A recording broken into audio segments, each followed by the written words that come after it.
Hey, welcome back, guys. So today's topic is upgrades. Yeah.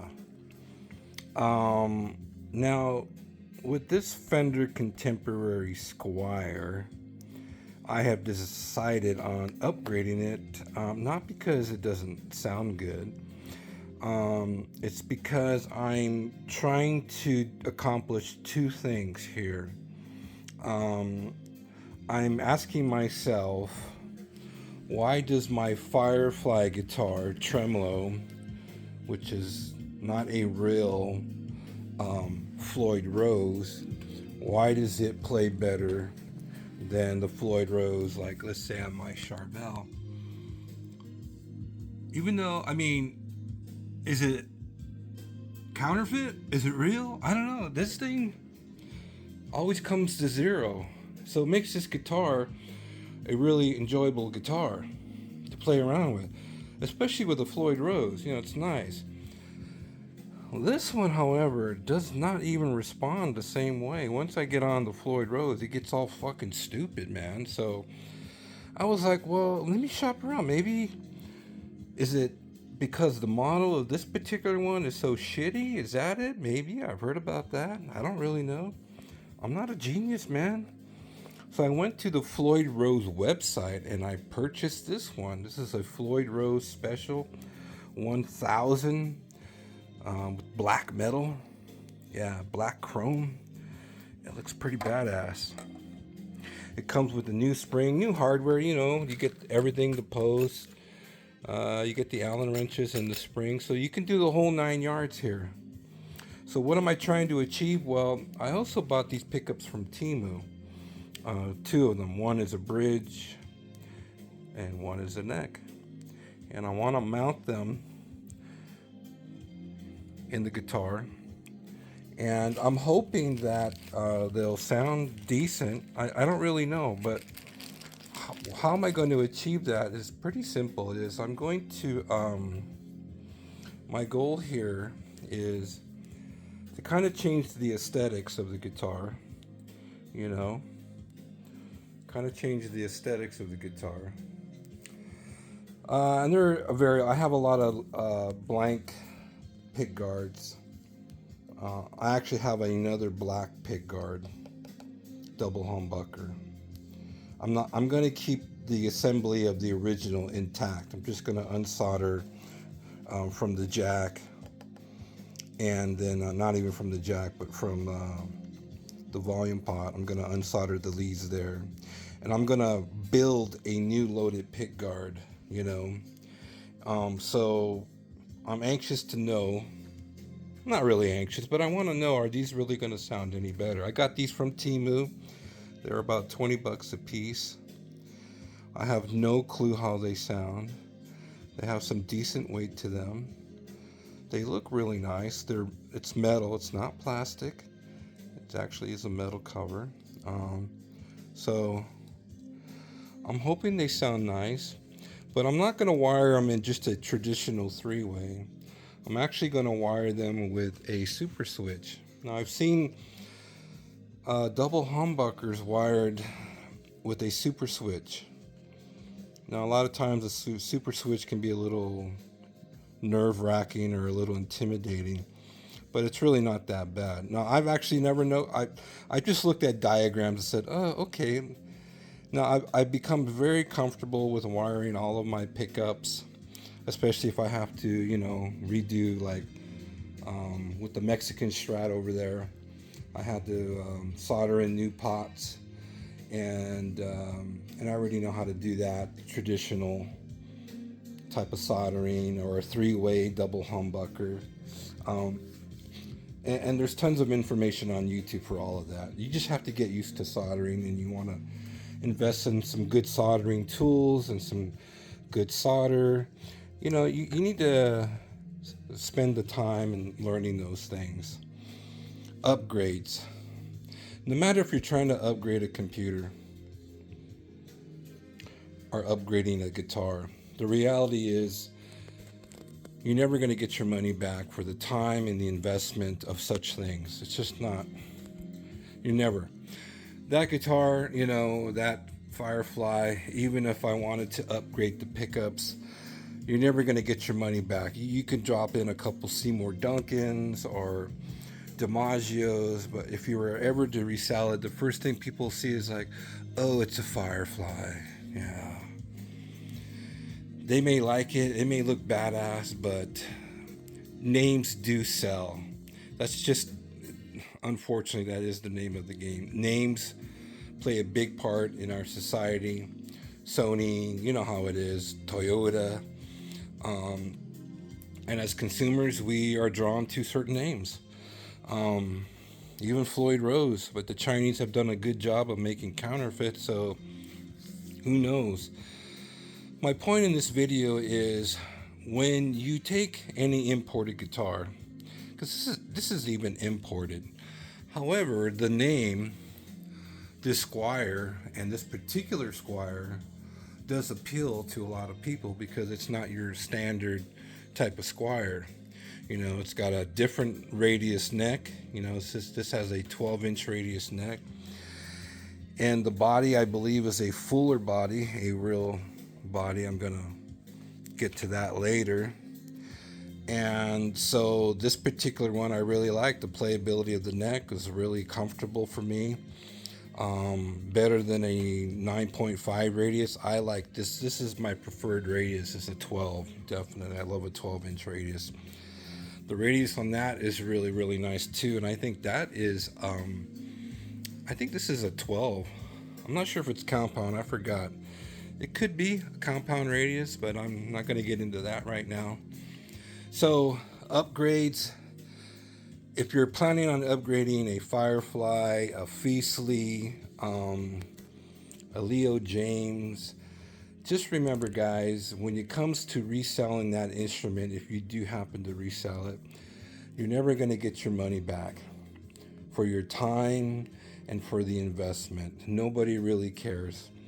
In the end of it all, people are just going to feel, for them who didn't put the work or the time into it, what is the guitar valued at to them in their own personal mind.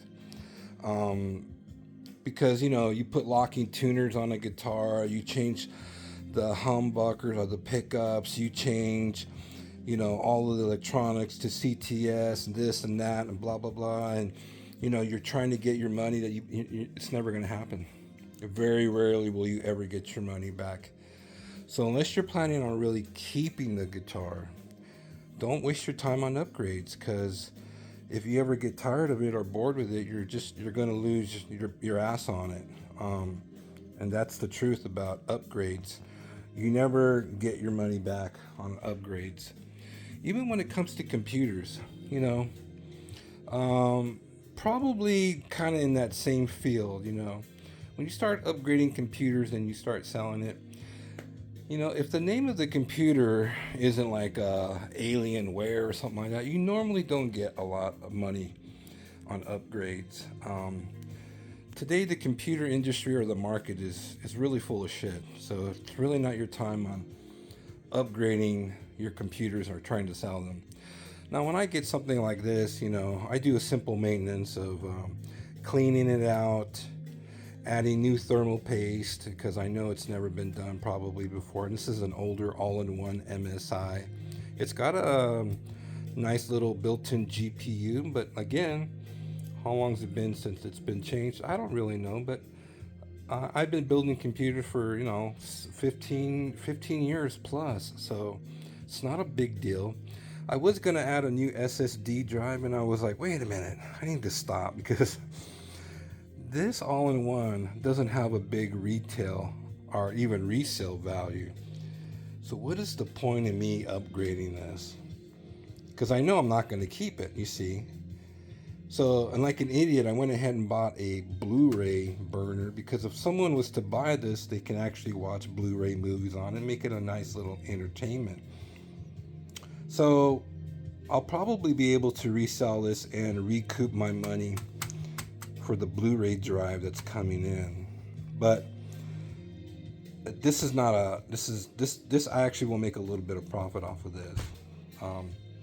But when it comes to guitars, what I have learned over the many years, I'm 62, And I've been playing guitars for 35 plus years. I've bought so many guitars, I've upgraded so many guitars, and I have lost my ass on upgrades, because even when I sell a guitar, I always want the buyer to know that it's been given love. It's been taken care of. You're getting a good guitar from me, and it doesn't matter the time that I spent to upgrade it. I'm never going to get my money back for it, because the bottom line is they're budgeted, or they only have so much money. So you always have to remember, unless you're really planning on keeping the guitar, don't upgrade it. Just play it as it is, and when you're done with it, you're still going to lose your butt on it. Especially with cheap Chinese imports.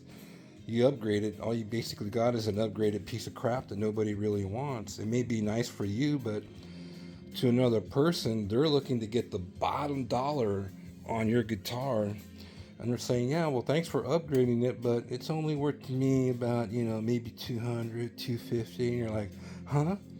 I got like $600 into that. And you're like, but I need to you see, and so you just lost your ass.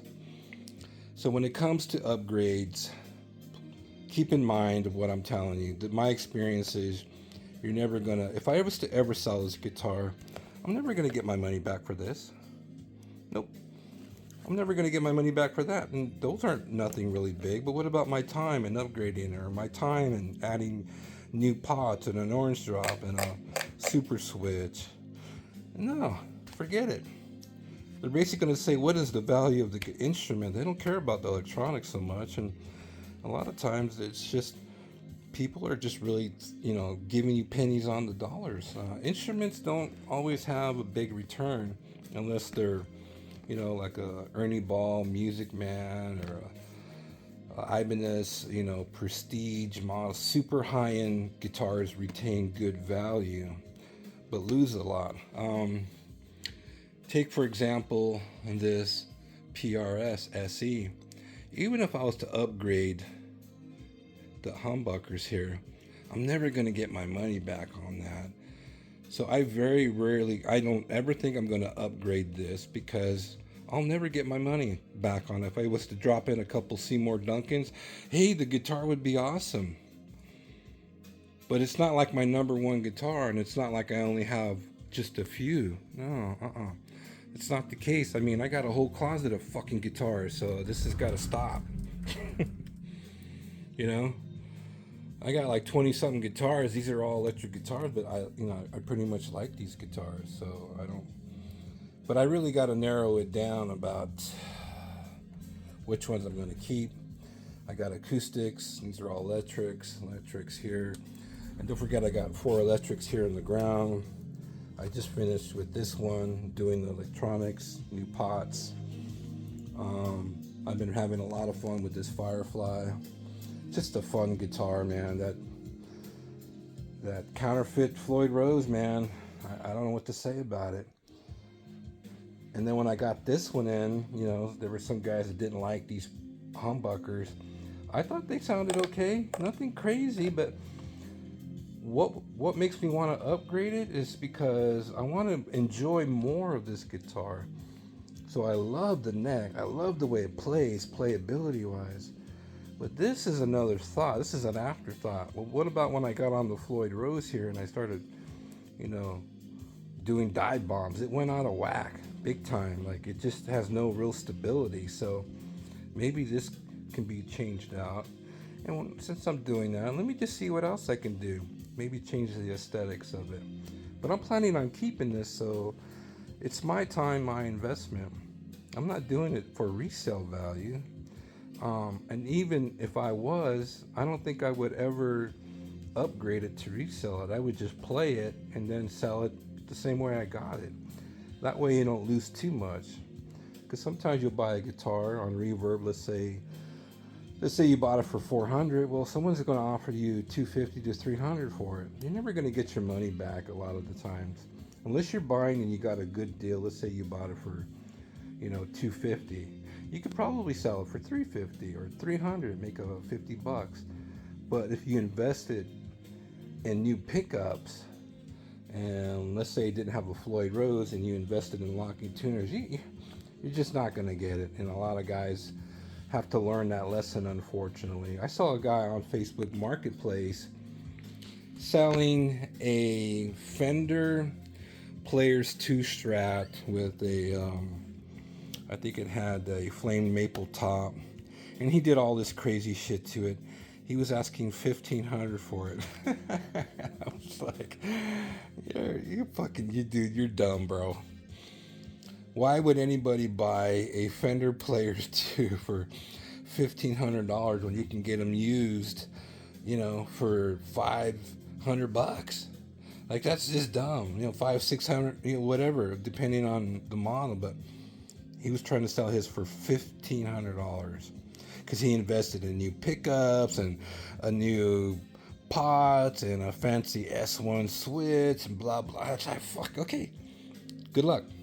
Unfortunately, I feel bad for that guy because that guitar never sold and he's dropped the price. I don't know how many hundreds of dollars, and no, nobody's gonna buy it. He just lost his ass on it. But anyway, keep in mind when you're doing upgrades, nobody's gonna pay you for your time and the parts. These costed $20, so that's $40 right there. This was like $120, so you're already at $160 going to $80. Don't forget you need pots, and pots are not that expensive. And then your time, so you got about another extra $200 into this. You can forget about that. That's a complete wash. You're never gonna get it. Nobody gives a shit if it has a Floyd Rose special in there, if it's got this piece of crap. They're gonna say, well, nice guitar, but will you take $300? You're like, well, I got $600 into it. It doesn't matter. So anyway, guys, thanks for stopping in. Thanks for my people who subscribe to my channel. I'm just trying to pass along information that I have learned through the years. I have tons of boxes like this over here with guitar parts that I've just, stuff that I buy. You invest in parts because you never know when you're going to need them. I got about 4 or 5 boxes like this. I have a whole box full of pick guards, because sometimes I try things out and I don't like them, and then I'll just pull them out and try something different. Because sometimes these pickups come from Temu and they're not always that good sounding. I think this is a Falor pickup here.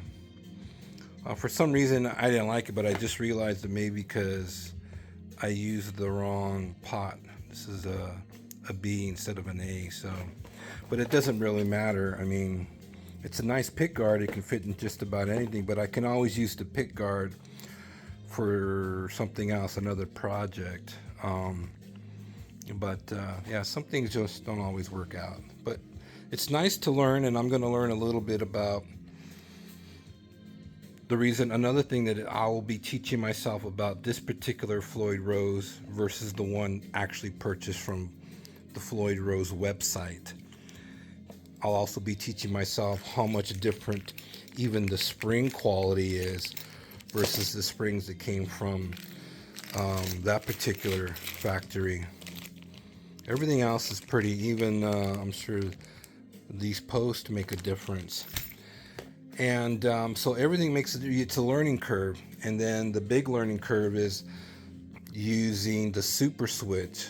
How much different will the pickup sound having them wired to a super switch rather than a standard 5-way import or a standard Fender 5-way? Because supposedly the super switch is able to break up the coils in a more balanced way. We'll see. It's a learning curve, so I don't mind spending the time teaching myself on my day off. I'll get into that, and I'll be able to use these strings again. But first things first is I will take the brand new pick guard I have and mount the super switch and see if it actually fits in the cavity, because you may have an ideal to upgrade things, but sometimes you get ahead of yourself, which I have done many times. Like, I'm pretty sure this has a imported selector, and sometimes the only thing that can fit in the cavity is an import selector because it's a square. And then when you drop in a quality Fender 5-way selector, which has a round bottom, it bottoms out and there's not enough room, and now you can't use it, and then you have to unsolder everything. So I've learned, test it first to make sure that the super switch doesn't bottom out here in the cavity, because not all Squiers have a Fender factory width. So a lot of Squiers are very thin. The Mexicans are, very standard to the Americans, same sort of width.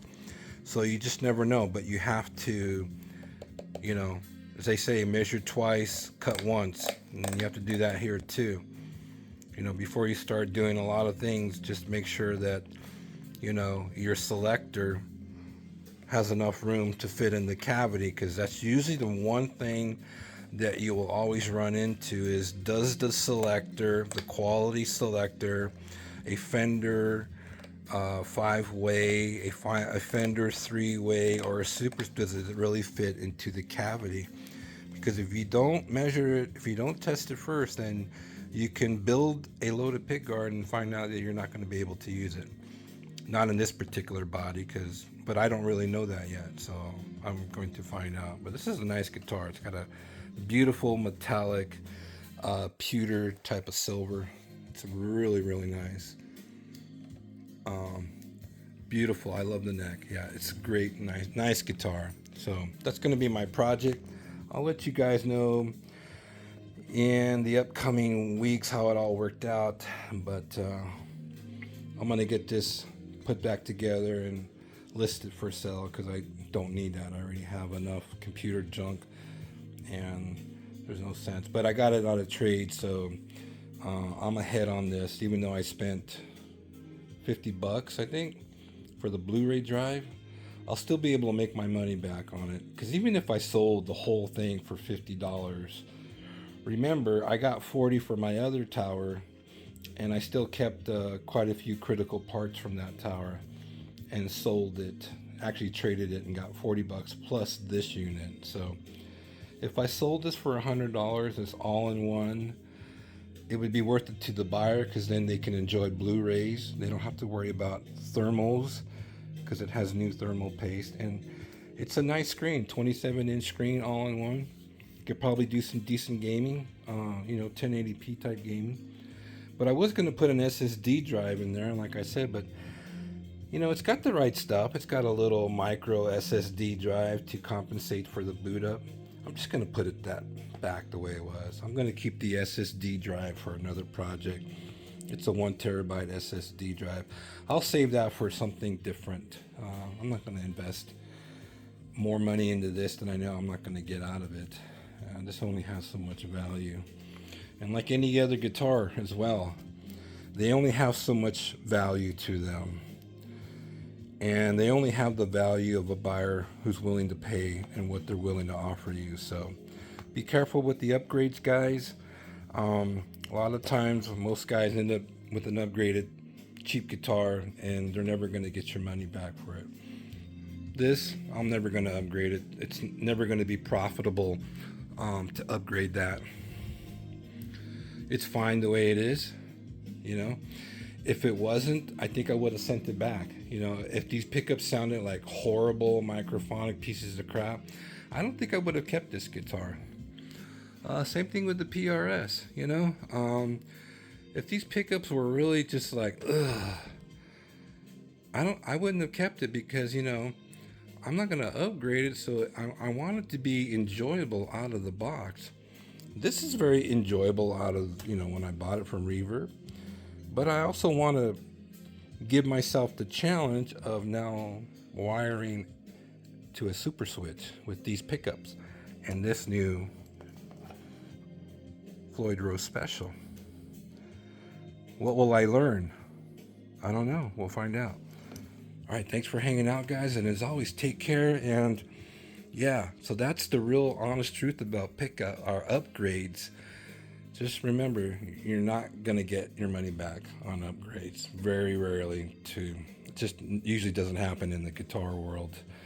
your time, your investment. Yeah.